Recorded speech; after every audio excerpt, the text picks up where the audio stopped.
शिंदे गटाचे 7 खासदार भाजपच्या चिन्हावर निवडणूक लढवण्यासाठी इच्छुक असल्याचा दावा माजी मंत्री आणि काँग्रेसचे आमदार सतेज पाटील यांनी केलाय।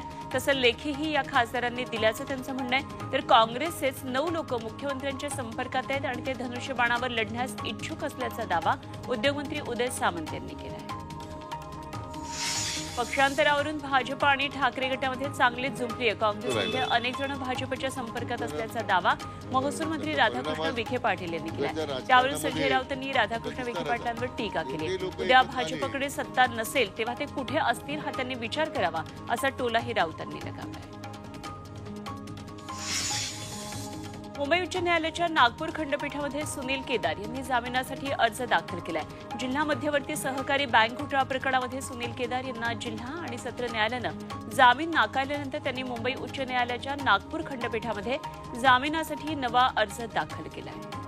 अमृत नोनी आर्थो प्लस, ये एक प्रूवन फॉर्मूला। इसमें मौजूद नोनी फल के गुण और आयुर्वेदिक जड़ी बूटियां शरीर को जरूरी पोषक तत्व देने के साथ साथ हड्डियों और जोड़ों के घिसने, उनमें होने वाले सूजन और दर्द को रोकने में मदद करता है। दर्द मुक्त जीवन के लिए अमृत नोनी आर्थो प्लस।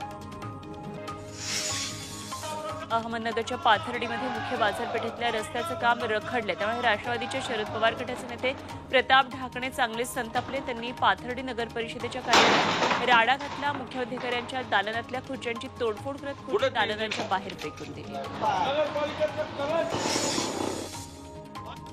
राजाराम सहकारी साखर कारखान्याचे एमडी चिटणीस यांना मारहाणीनंतर सतेज पाटील आणि धनंजय महाडिक यांच्यातला वाद आता विकोपाला गेलाय।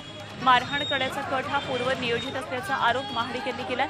तर पोलिसांनी संबंधितांवर कडक कारवाई न केल्यास आम्ही देखील सक्षम आहोत, आम्ही ठरवू असा इशाराच महाडिक यांनी दिला। रायगड जिल्ह्यातल्या शिवसेना ठाकरे गटाच्या दक्षिण रायगडमधल्या 31 प्रमुख पदाधिकारी आणि 185 कार्यकर्त्यांना पोलिसांनी नोटिसा बजावल्यात। लोणेरे इथे 5 जानेवारीला शासन आपल्या दारी हा कार्यक्रम उधळून लावण्याचा इशारा ठाकरे गटानं दिलाय आणि या पार्श्वभूमीवर ही कारवाई करण्यात आली। मात्र ही दडपशाही असल्याचा आरोप ठाकरे गटानं केला।